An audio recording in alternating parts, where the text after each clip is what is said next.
Cordial y afectuoso saludo a quienes se conectan con la señal de televisión de CTV Barranquilla y su programa El Termómetro.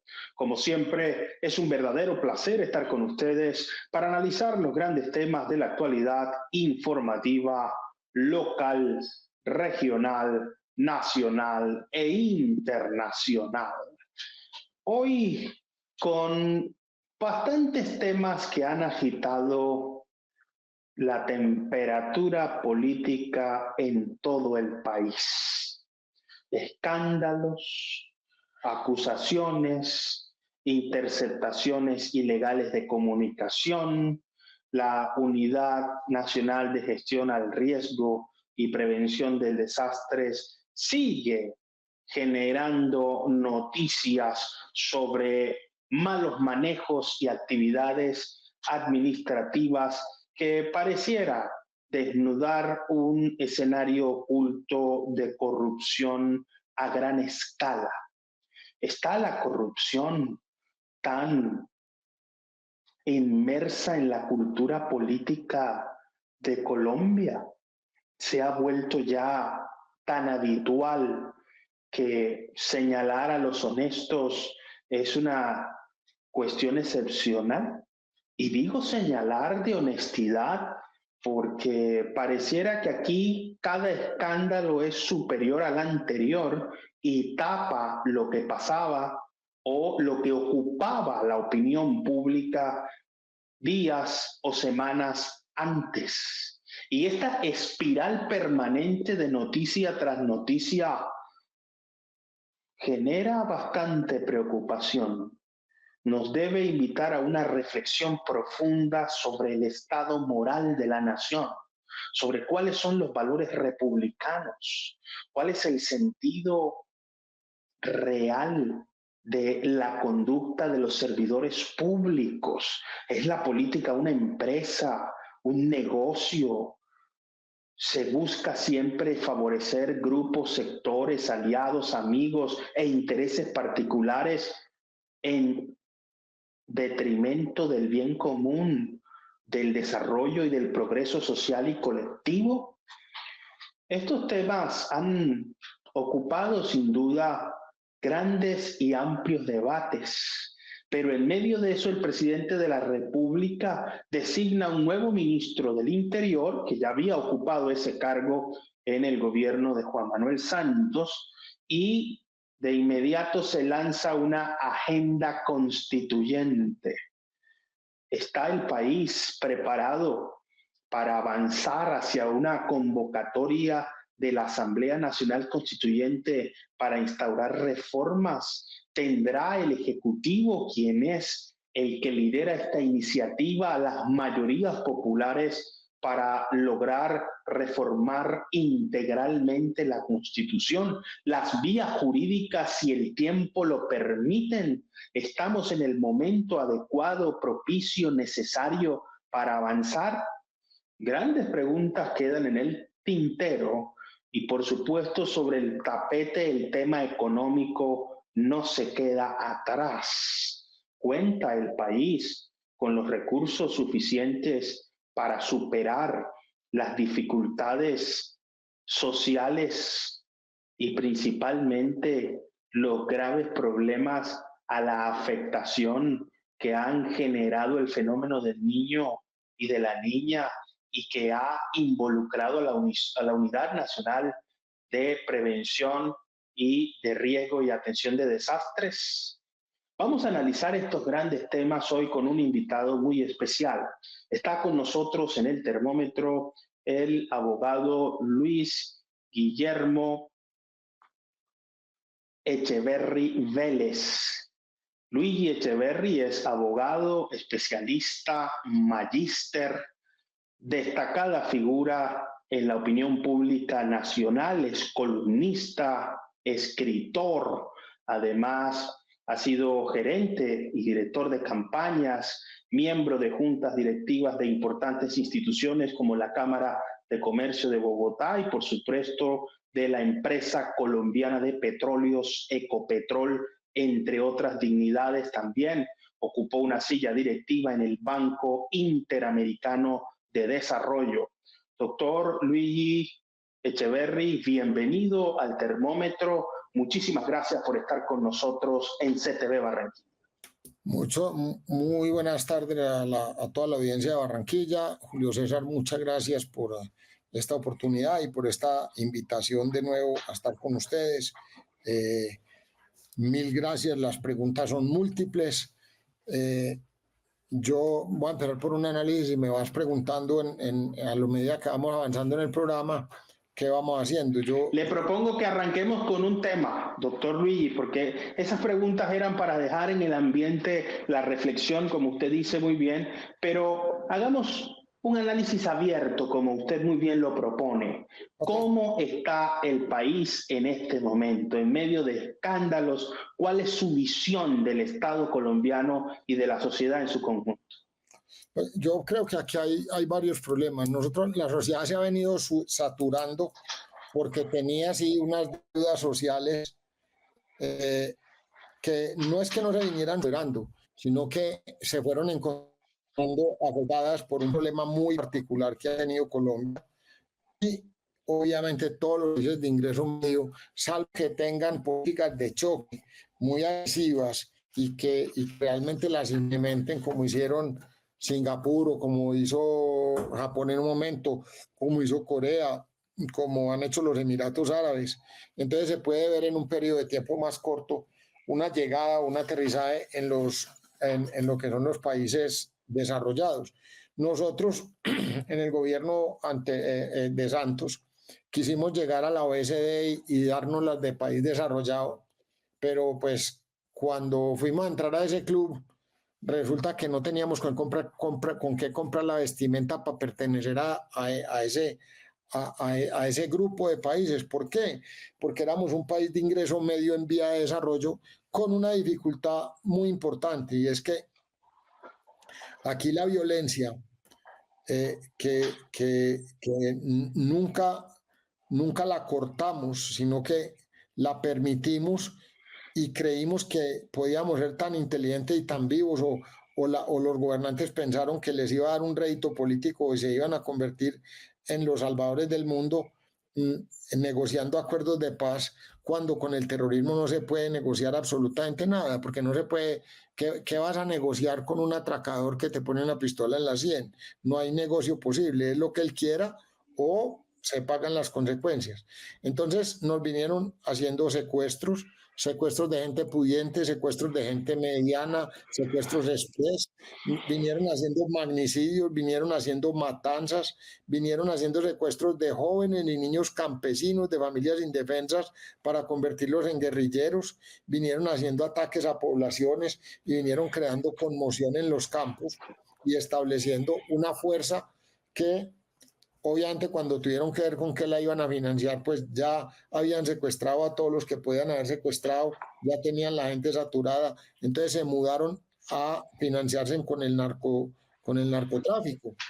Y ahí vienen unas fuerzas opositoras porque el Estado no se ocupó realmente de ganar esa batalla ilícita que le planteaban las organizaciones criminales que se crearon para que la gente se pudiera defender. Y en ese momento la diferencia era, si usted tiene una tierra en territorio pues paga, pero la puede trabajar. Y si tiene una tierra en territorio narcoguerrillero, pues paga, pero no la puede trabajar, o se la acaban quitando ellos mismos y le roban lo que haya. Entonces, esa cultura es corrupta y se fue creando, y la cultura de la droga, toda la del narcotráfico, ha sido corrupta también toda la vida y fue desarrollándose en el país, y a eso se le sumó la minería ilegal como uno de los centros uno de los modelos de negocio de estas organizaciones criminales. Pero claro, fueron permeando tanto ideológicamente como monetariamente las Fuerzas Armadas, los partidos políticos,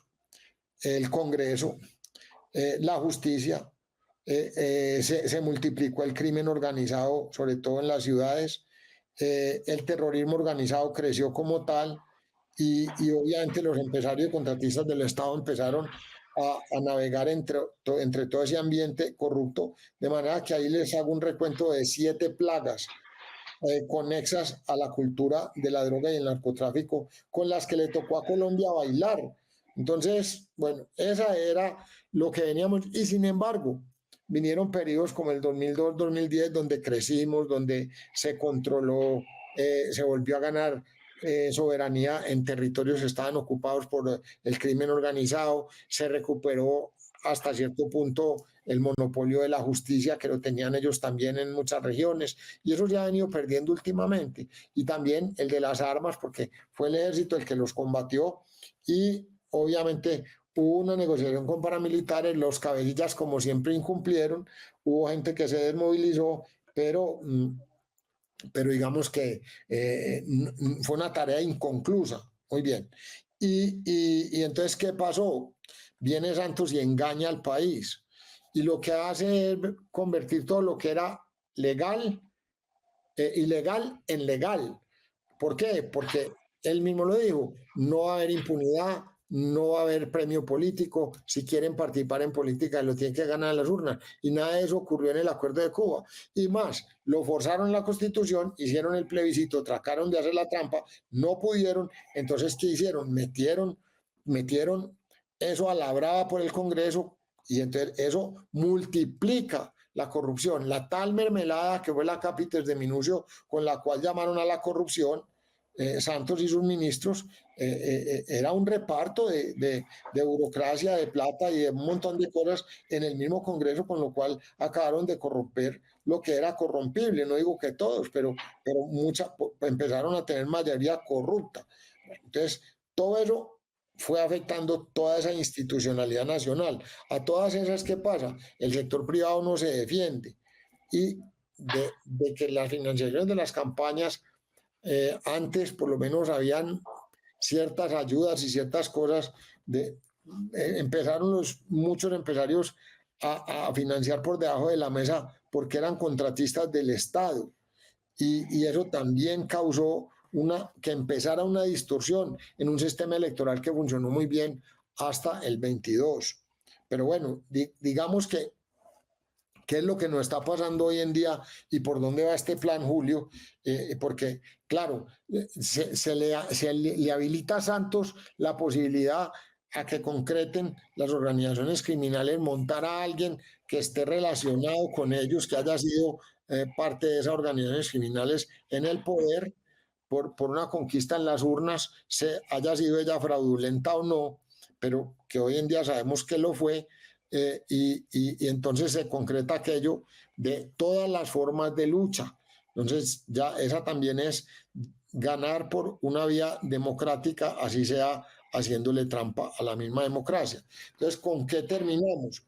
Con que, y eso lo han dicho ellos, esto no me lo estoy inventando yo, con que quieren implantar en Colombia un narcoestado, aunque no lo llaman así, pero realmente al no hacer nada contra todo este fenómeno que describimos de la droga, lo que están es llevando al Estado a que sea pro narcotráfico, pro narcoingresos en las organizaciones criminales, y obviamente de eso nada pasó con los acuerdos que hubo en Cuba, como digo, acuerdos espurios, porque el pueblo votó que no, y sin embargo violaron todo lo que era la institucionalidad jurídica. Entonces, ¿qué hacen? Quieren, por la vía del socialismo del siglo XXI, convertirnos en ese narcoestado. ¿Y cómo lo hacen? Pues hombre, aquí estamos viviendo en este momento un proceso de empobrecimiento, que yo creo que es un plan de 4 etapas. Como dije primero, tomarse el poder como fuera, hacer acuerdos políticos con quienes estuvieran dispuestos a hacer acuerdos políticos con ellos, y obviamente ahí estaban los que se habían comprometido con las FARC a un montón de cosas que el país ignora y que muchos ignoramos cuáles fueron los acuerdos tácitos de La Habana. Después montar, porque algo tiene que haber ocurrido, porque el gobierno dijo que no les iba a dar impunidad y no los iba a llevar al Congreso, y terminaron allá, pues algo pasó en ese trance, porque ya terminaron.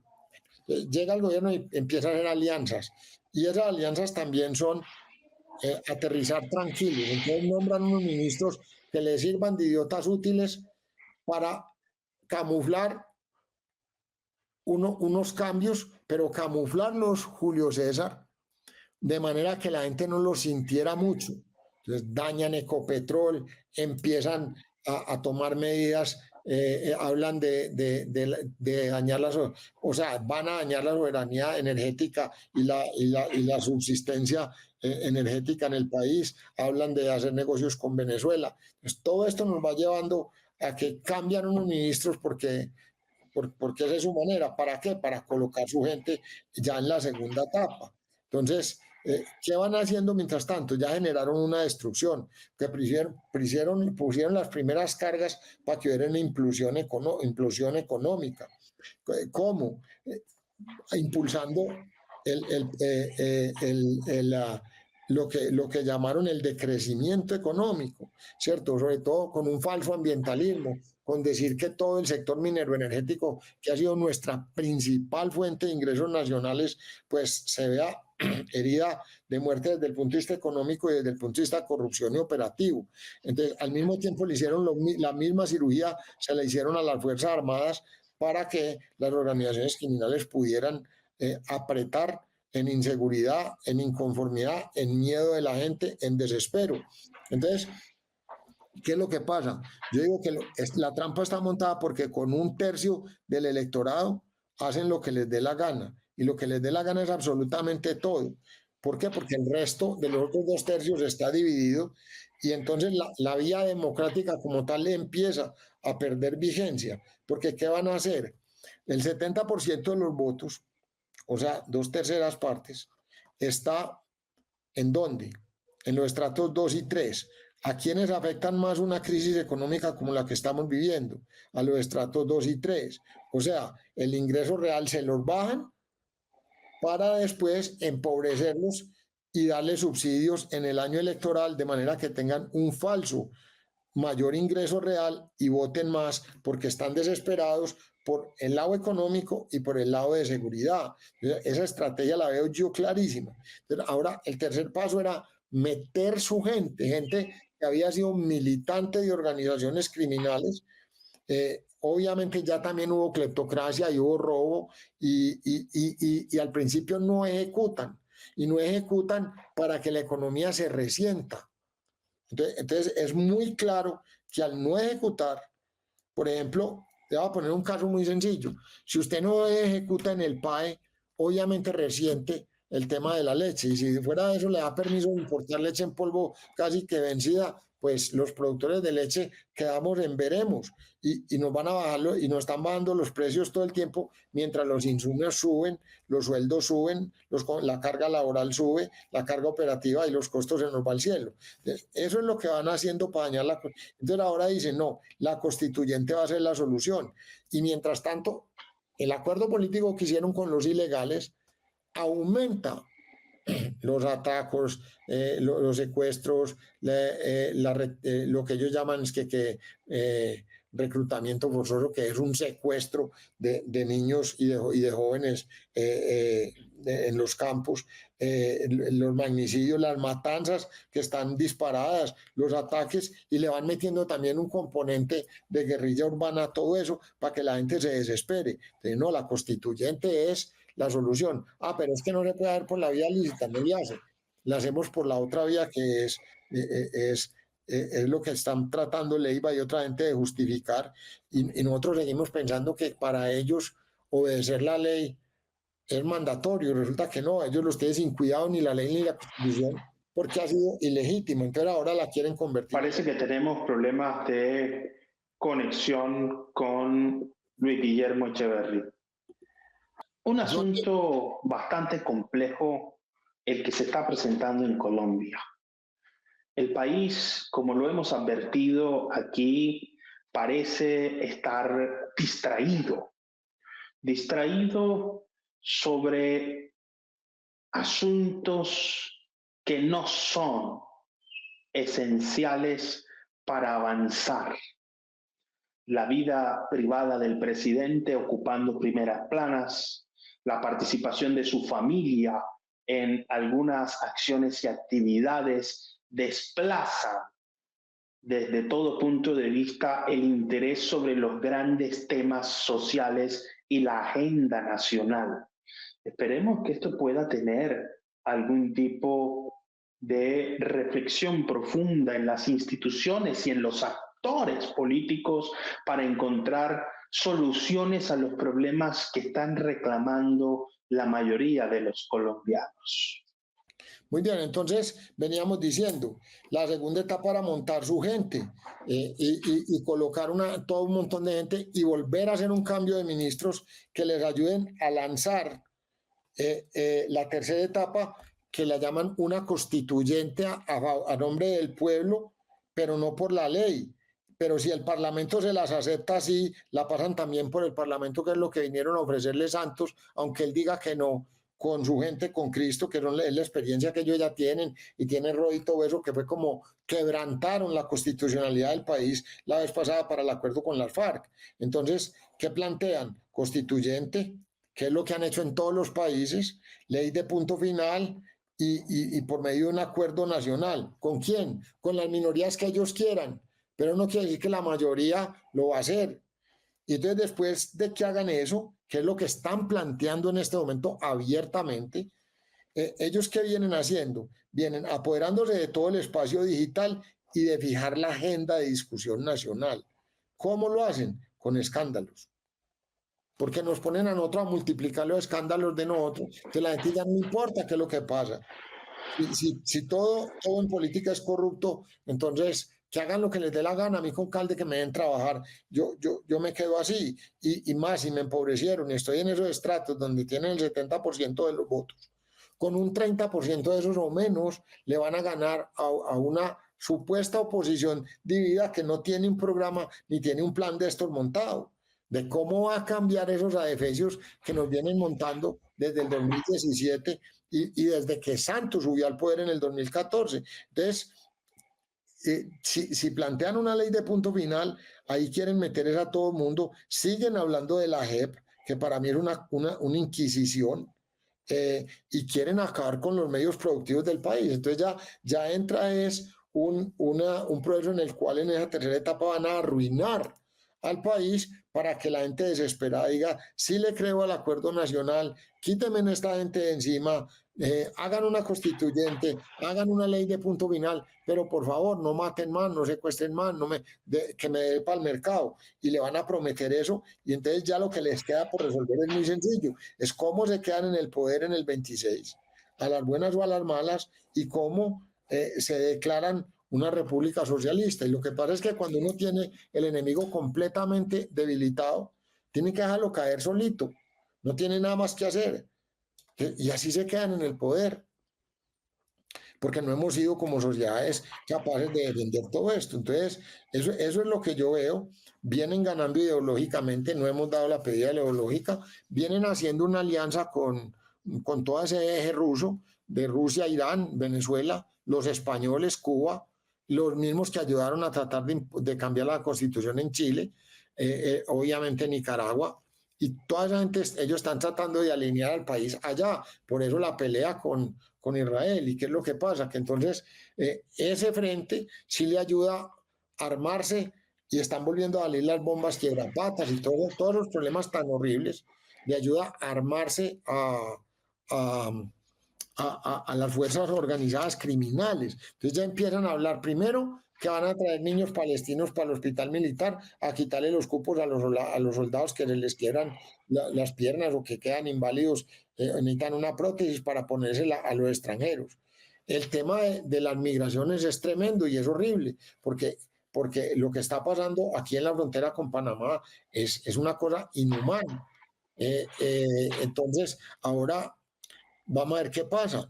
Entonces rompen con Israel, geopolíticamente se quedan en otro lado, y vienen obviamente fuerzas que se enriquecen con el caos a ayudarles a todos ellos, tanto políticas como extranjeras, como inversión golondrina, vendrá en algún momento, y Cuba sigue exportando revolución, que es lo único que puede hacer.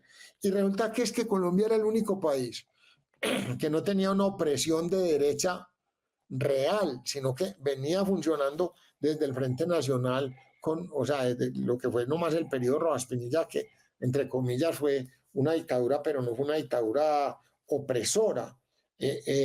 Colombia era el único país donde no se hayan podido posesionar toda esta idea del socialismo del siglo XXI, Grupo de Sao Paulo, Grupo Puebla, como lo quieran llamar, porque no había una opresión completa a la cual había que atacar. Por eso convierten a Uribe en el malo y multiplican exponencialmente un tema que sí es malo y que había que corregirlo, como el de los falsos positivos, pero que no es nada comparado con el daño que han hecho la FARC, el ELN,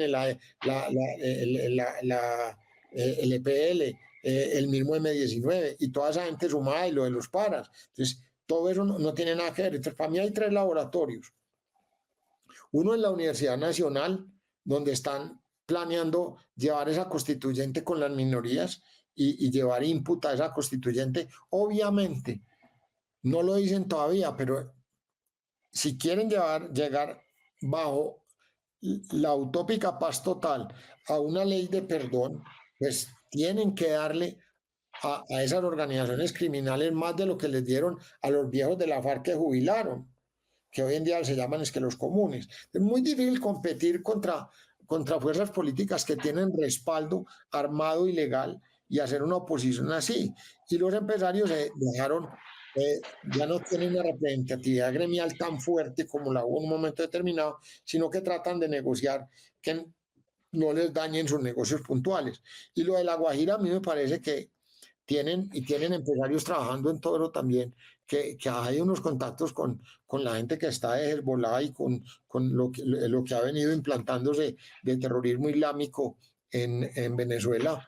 Y fíjese lo que está pasando en Europa con las migraciones y cómo van llegando y va cambiando todo. Entonces, esto yo creo que para mí es mi humilde opinión, es cómo viene funcionando una estrategia que aunque digamos que Petro está haciendo las cosas mal, la está haciendo mal para los parámetros de nosotros, pero no para los parámetros de ellos. Entonces, eso es lo que yo veo. Y ahora viene Juan Manuel Santos de nuevo a meterse en esto y obviamente va a ser un reality show la elección del 2026, pero a mí me parece que es muy grave porque no tenemos planes de negocio ni gente que diga cómo y con quién y dónde y de qué manera y con qué plata va a solucionar toda esta problemática que estamos viendo. Una problemática que parece incrementarse con el paso de los días. Escuchen bien lo que salió hoy sobre una denuncia de las Fuerzas Armadas de Colombia, en la cual manifiestan que la Segunda Marquetalia y el ELN tienen una alianza para combatir al Estado Mayor Central, como se denominan. Hay una batalla territorial por el control no solamente de las zonas de influencia de los grupos armados, sino de todo lo que se mueve allí, desde narcotráfico, trata de personas y todo tipo de actividad delincuencial en el marco de un conflicto que en lugar de mostrar intenciones de resolverse, parece que se acentúa cada día más. A partir de este momento, sube la temperatura en el termómetro. Estamos con Luis Guillermo Echeverry Vélez, Luigi Echeverry, analizando el contexto nacional. Doctor Luigi Echeverry, el tema de la seguridad y de la paz total, usted nos acaba de decir que la paz total es utópica. ¿Qué es lo que está pasando con estos controles territoriales? Y ahora vemos alianzas, según lo que indican las Fuerzas Armadas, entre el ELN y la Segunda Marquetalia para combatir al Estado Mayor Central.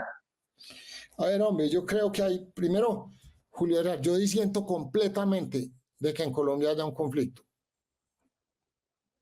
Disiento completamente de eso. Yo, honestamente, para mí aquí lo que hay son organizaciones criminales que les conviene una anarquía absoluta y que en este momento algunos de ellos pueden ideológicamente querer tener el poder para tener control de todo lo que haya, pero su negocio del narcotráfico no está en la mesa. ¿Y por qué digo que disfruto de conflicto? Porque una cosa es conflicto en el diccionario y otra cosa es conflicto armado en el derecho internacional humanitario. Si uno reconoce, como hicieron Samper y Santos, porque los condicionaron a eso, las organizaciones criminales, para ellos poder decir que habían hecho la paz y no la hicieron, y lo mismo Pastrana. Si uno reconoce un conflicto armado siendo una nación democrática, está diciendo que uno no es tal nación democrática, sino que es un Estado opresor contra el cual hay una gente que tiene derecho de rebelión y es una gente que tiene, eso es una cadena, conflicto armado, estatus de beligerancia, derecho de rebelión. Y en Cuba le adicionaron a eso conexidad de delitos, es decir, el narcotráfico no entra en el tema, los delitos de lesa humanidad ya no son tales, perdonamos a los que nos da la gana, creamos una justicia a la medida del criminal y no para proteger a los jueces, y eso es lo que deriva de llamar las cosas conflicto. Nosotros tenemos que ser un poquito más sinceros con nosotros mismos. Aquí lo que hay es una democracia más herida, más anárquica, menos anárquica, pero está dentro del movimiento normal del péndulo. Y en el momento que usted lo llama conflicto, usted está desvirtuando la institucionalidad democrática y el derecho a que las Fuerzas Armadas la defiendan. Está equiparando al que tiene armas y las usa para defender la sociedad, al que tiene armas y las acusa contra el Estado, que porque el Estado es ilegítimo y resulta que el Estado de nosotros es legítimo. Entonces, si somos tan demócratas, seamos demócratas de verdad, pero no hablemos de conflicto por amor a Dios, porque no hay tal. Aquí lo que hay es toda una multiplicidad de organizaciones criminales de todo tipo que hoy en día son narcocriminales y hay unos ideólogos de izquierda que utilizan toda esta verborrea del populismo para llevarnos a esa dialéctica que le gusta tanto a los comunistas de caviar, a los burgueses que se las tiran de comunistas, negocian con ellos, pero que realmente cuando les conviene son demócratas y cuando les conviene resulta que son conflicto. Entonces, perdón que haga esa salvedad, pero Julio, para mí eso es crítico. Importante ese planteamiento sobre la diferenciación en su perspectiva de lo que es el conflicto armado, como lo denominan algunos sectores, y la situación del ejercicio de la soberanía y el monopolio de las armas, como lo plantean otros analistas, en este caso coincidiendo con el doctor Luigi Echeverri. Lo cierto es que el panorama en medio de esta crisis de inseguridad que ya está golpeando el bolsillo de los colombianos y que muestra sin duda una situación bastante compleja. Hablemos ahora, doctor Luis Echeverri, de la agenda de una Asamblea Nacional Constituyente a propósito de que se aproxima el 20 de julio un nuevo periodo de sesiones en el Congreso. ¿Tiene el presidente la fuerza, el respaldo popular y las mayorías para poner una agenda de Asamblea Nacional Constituyente? ¿Y cómo ve al legislativo en Colombia? Pues mire, lo que pasa es que sí tiene con qué comprarlo. O sea, y tiene con qué comprar esa teoría que yo le vengo diciendo de una tercera parte, de lo que sea, del Congreso, de la justicia, de lo que sea. Y mientras la otra parte esté dividida y esté opinando que sí, que tal vez no, que yo me adhiero, que entonces si me la van a meter de todas maneras yo me siento. Pero ese negocio sea con criminales, no es una constituyente democrática. Es una que no se necesita, entre otras cosas, porque ya la hubo y es demasiado garantista para lo que le sirve a un país de ingreso medio y por eso nos abocamos a un perpetuo empobrecimiento. Pero digamos, ellos cómo la van a hacer? ¿Vía Congreso? O es como a ellos les dé la gana, vía Congreso o no vía Congreso. Entonces, si el Congreso se come la papita que le regalan, así sea en una tercera parte con la que ellos logran convencer al Congreso y corromperlo, porque ya les dieron plata, entonces ya están debiendo, ¿me entiende? Eso es lo jodido de todo esto. Entonces ¿qué es lo que pasa? O si no, listo, hacen cabildos populares, traen una agenda y dicen que ese es el input. Y los otros incrementan la violencia hasta que la gente dice, por favor, hagan una constituyente a ver si nos lo sacamos de encima. No se lo va a sacar de encima. No, porque cuando a usted el atracador ya le está dando puñaleta, usted no se lo saca de encima. Él no te va a dar más puñaleta, ahora vamos a conversar. Eso no existe. Este tema, sin duda, tiene una complejidad significativa. Invocar el poder constituyente en medio de una situación social, política y económica tan compleja, han dicho algunos analistas que es revolver más el agua. El país sigue distraído sin resolver los grandes problemas que no requieren en sentido práctico más leyes ni reformas, sino acción de gobierno. Y aquí le quiero preguntar, doctor Luigi Echeverri, el sentido de gobernar en Colombia, ¿cómo lo ve desde su perspectiva? ¿Hay salidas, soluciones, programas, planes, acciones que permitan resolver los graves problemas de la sociedad colombiana, o por el contrario, la agenda es muy distinta? Yo creo que aquí estamos sufriendo la implantación del caos a la N, es decir, multiplicada exponencialmente por el gobierno. O sea, es el mismo gobierno el que está llevando al país al caos adrede, porque allá es donde lo quiere, porque eso se ha hecho toda la vida. Usted quiere controlar una gente que hágala más pobre y donde tenga la necesidad absoluta de depender de usted. Y así es como el pueblo cubano lleva 65 años. Pero es que lo dijo Gómez Méndez el otro día, a ver, ya tenemos una constitución garantista. ¿Qué quiere decir eso? Que toda necesidad o muchas necesidades ya no son necesidades nomás por las cuales vamos a trabajar como país todos para bregar a solventarlas, no, están en la Constitución, o sea que usted las tiene que llevar al presupuesto nacional con plata. ¿Para qué? Para que los políticos jueguen con esa plata y se nutran de esa plata. Entonces, esas necesidades las convierten en derechos. ¿Y a dónde están las obligaciones? Entonces, si vamos a una nueva constituyente, mi pregunta es, en un mundo en el cual la tendencia es imponerle a la gran mayoría las agendas de la minoría,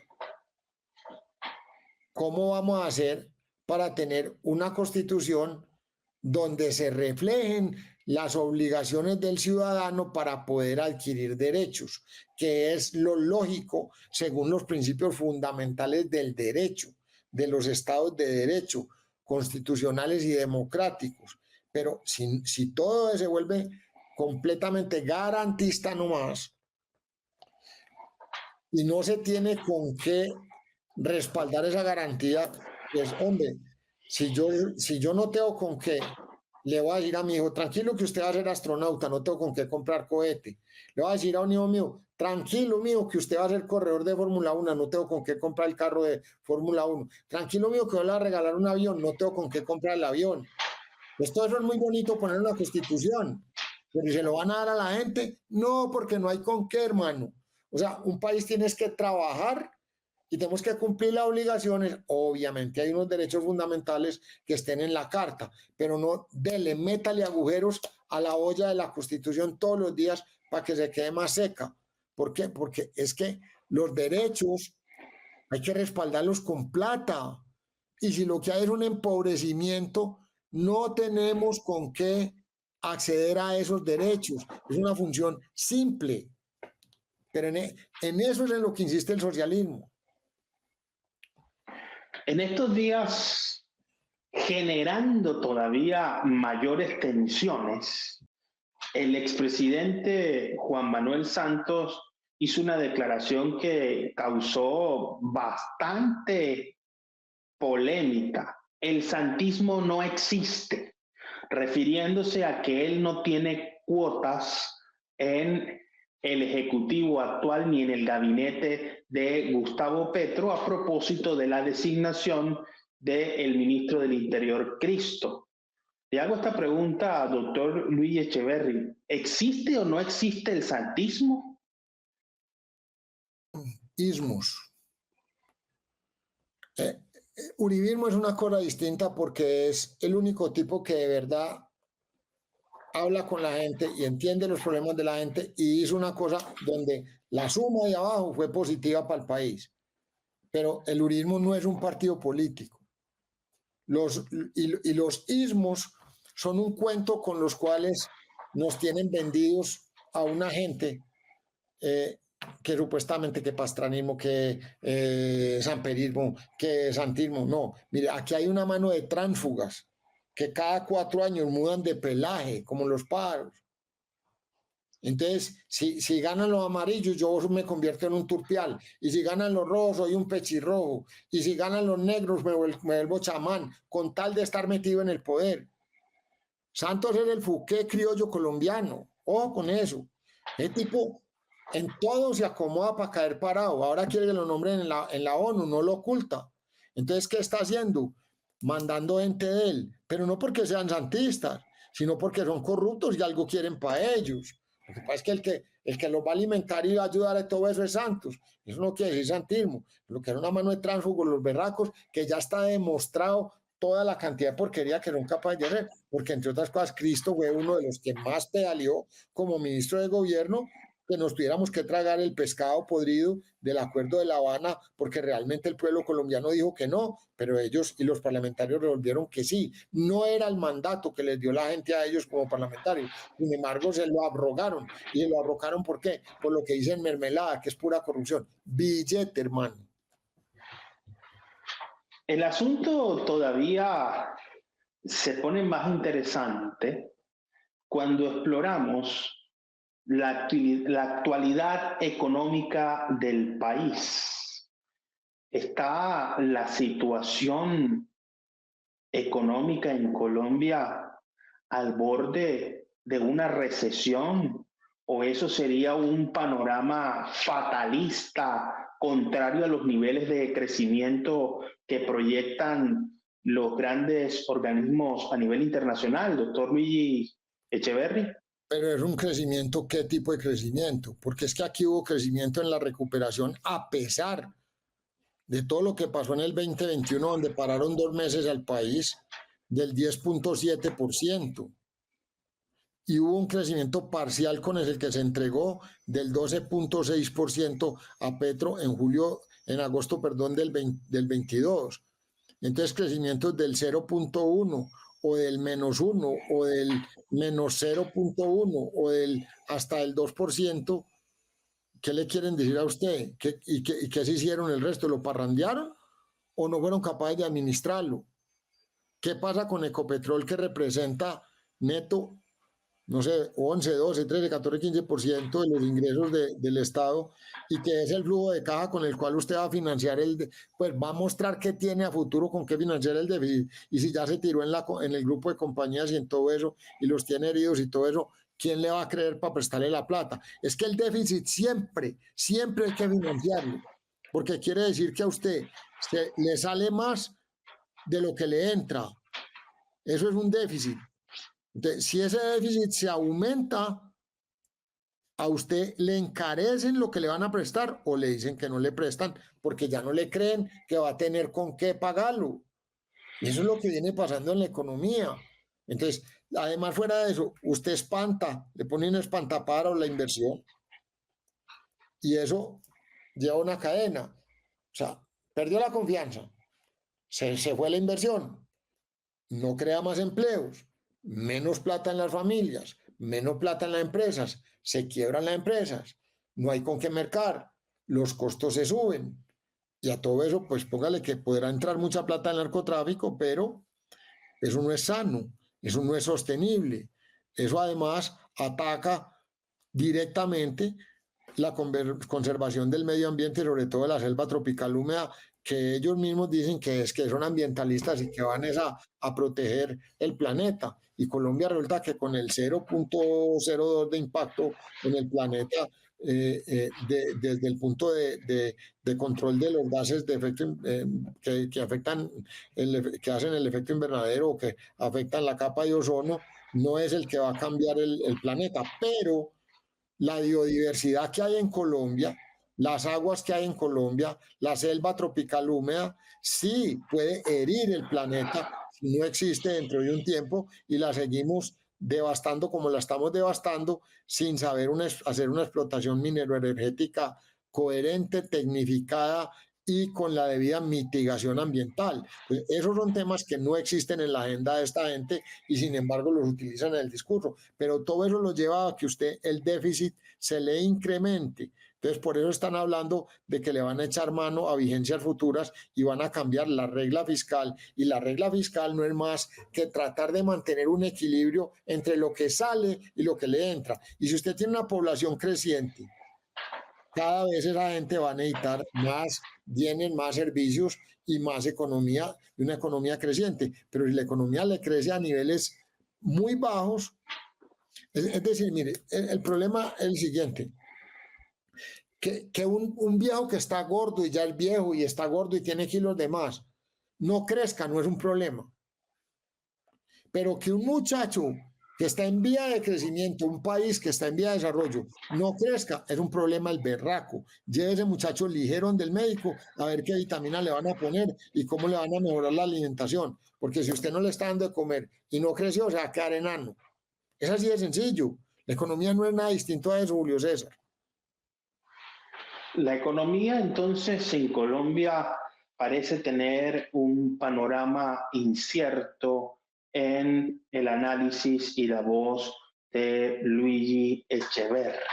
Otro de los grandes temas que están sin duda hoy en la opinión pública es sin duda el incremento de la delincuencia común en las ciudades.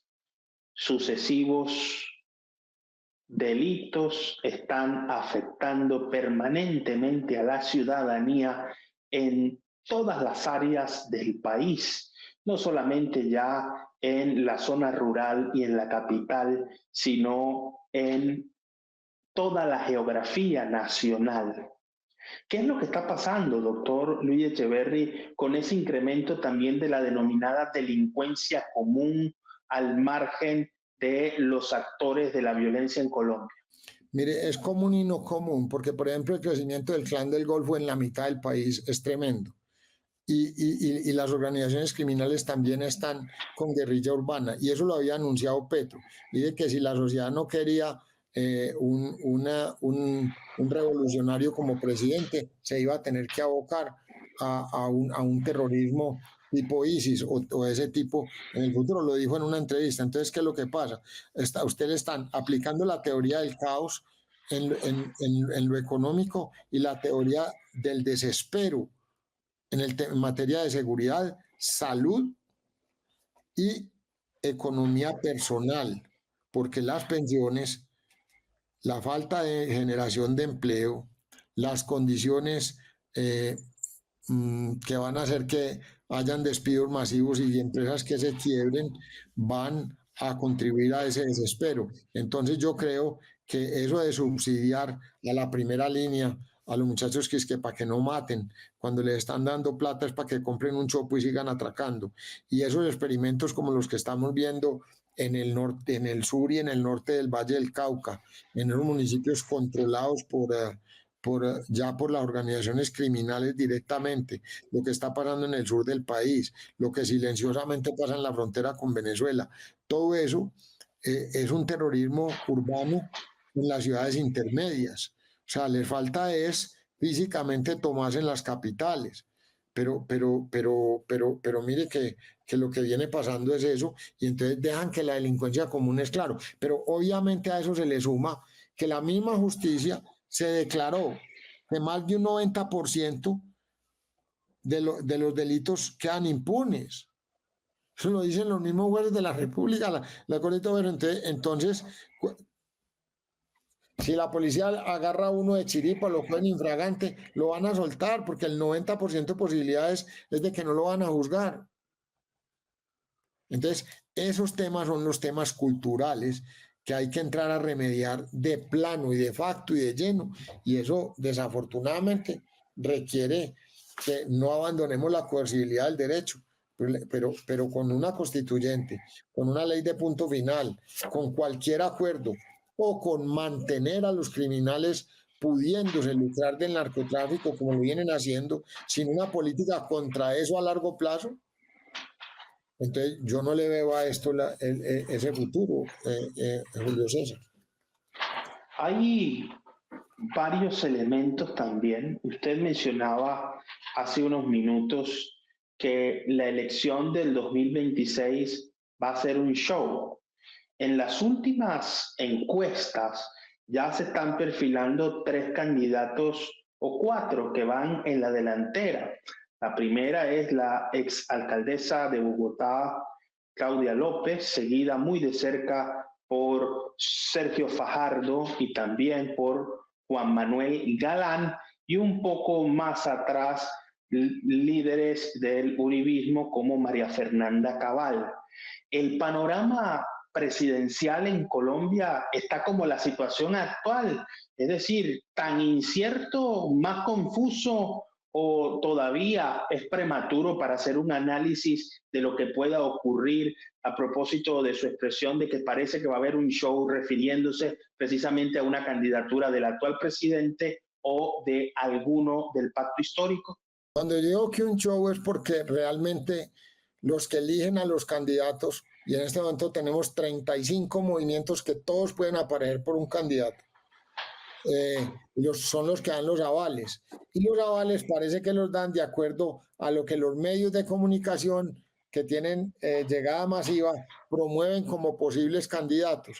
Y esos no son sino tipos dentro de la misma clase política que el 85 o 90% de la población colombiana aborrece, no les gustan, los tienen sin cuidado, no creen en ellos, creen que son corruptos, aunque no todos lo sean.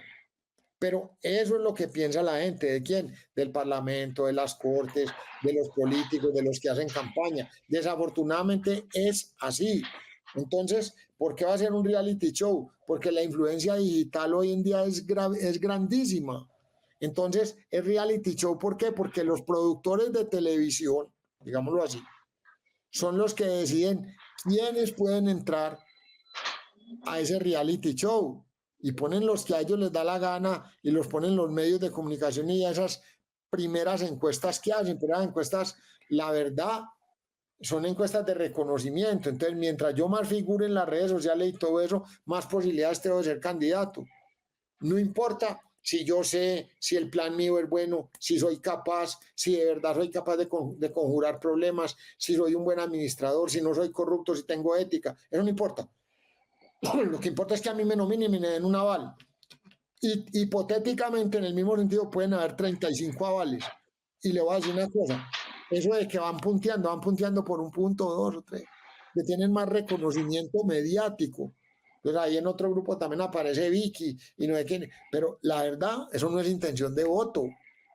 Y la verdad es que el problema grave es que los partidos no tienen ni siquiera un mecanismo de selección de candidatos por idoneidad, sino por figuración o por respaldo económico político, que siquiera se parezca a un equipo de fútbol de barrio de tercera división, donde van y buscan los mejorcitos que puedan para tener un equipo que tenga posibilidad.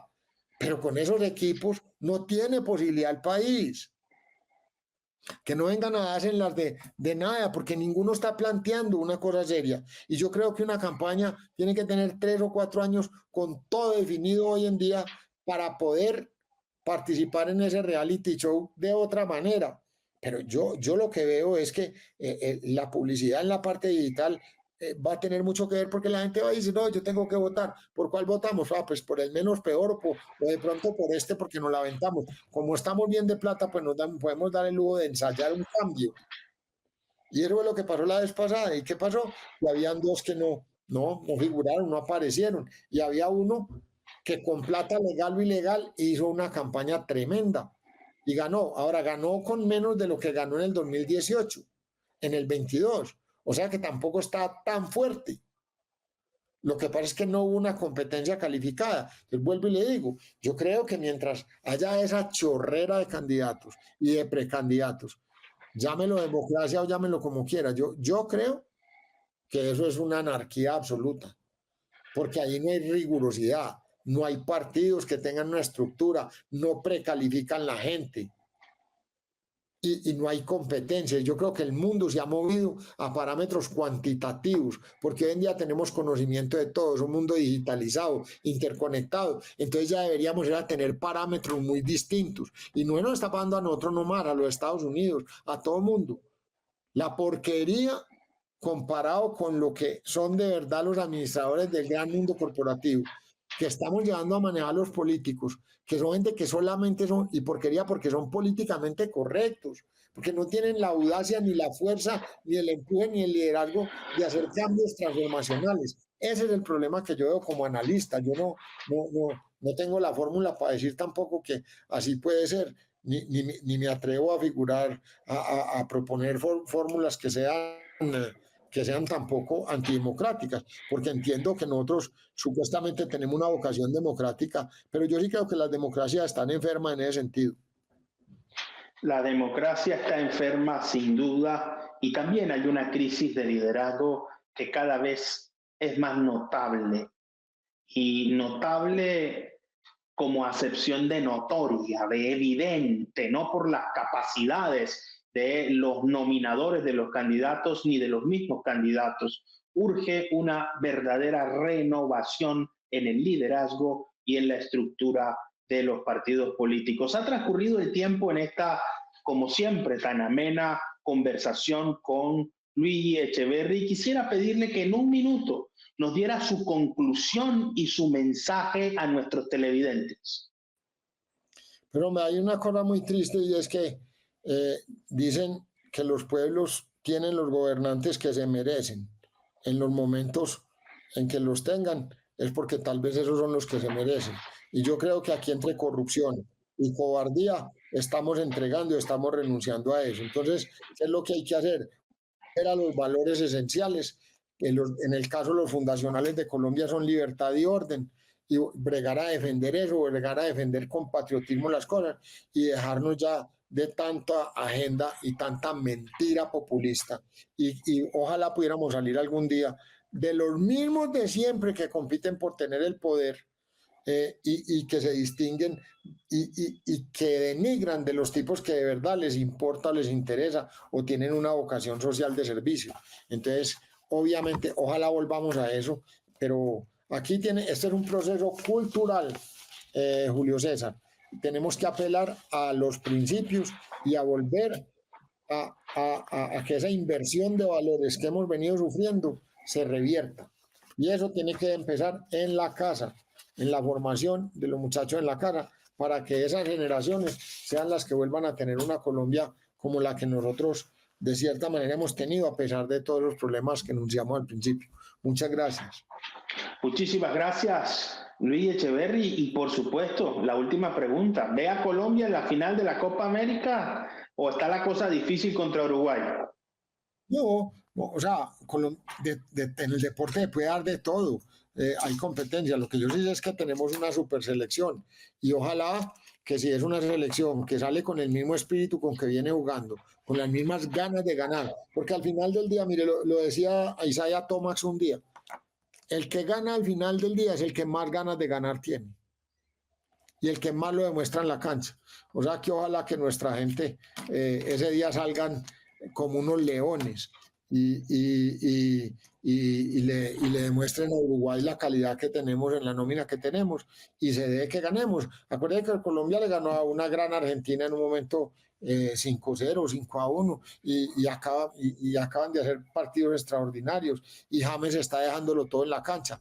Desde que no fallemos en eso, yo creo que Colombia, y le ganamos a Uruguay en el Mundial anterior, cuando fue goleador James. Es decir, aquí no hay imposibles. Y a la Argentina también le hemos ganado, y a Brasil se le ganó el otro día. Se pifiaron los del VAR, pero bueno, también puede haber quedado empatado la cosa por el penalti que se comieron, que sí era penalti, pero no le entraron los goles a Colombia. Yo creo que Colombia se merecía haber ganado contra Brasil, pero bueno, el empate nos sirvió para seguir adelante. Qué bueno que el pueblo tenga por lo menos ese tipo de diversiones, pero qué bueno fuera que en algo se parecieran los políticos a los deportistas o a los artistas que lo entregan todo. Muchísimas gracias, doctor Luis Echeverri, por estar con nosotros hoy en el termómetro por CTV Barranquilla. Lo hemos visto, una situación bastante compleja en el país. Se requiere un nuevo liderazgo, un liderazgo que entienda que conservar es el principio de la innovación.